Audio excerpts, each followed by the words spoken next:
વડતાલના ગુતાલ ગામમાં દારૂના કટિંગ સમયે અચાનક એલસીબીની ટીમ ત્રાટકી હતી. લાખોના મુદ્દામાલ સાથે એક આરોપીની અટકાયત કરવામાં આવી છે.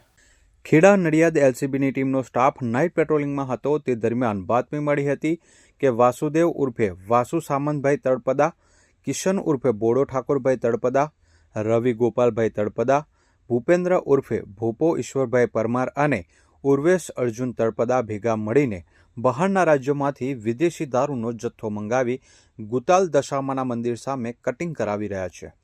આ બાતમીના આધારે એલસીબીની ટીમે રેડ કરતા બંધ બોડીનું કન્ટેનર અને તેની પાછળ બીજા વાહનો જોવા મળ્યા હતા. કેટલાક માણસો અંધારાનો લાભ લઈ ફરાર થઈ ગયા હતા, પરંતુ પોલીસે એક આરોપીને ઝડપી લીધો છે.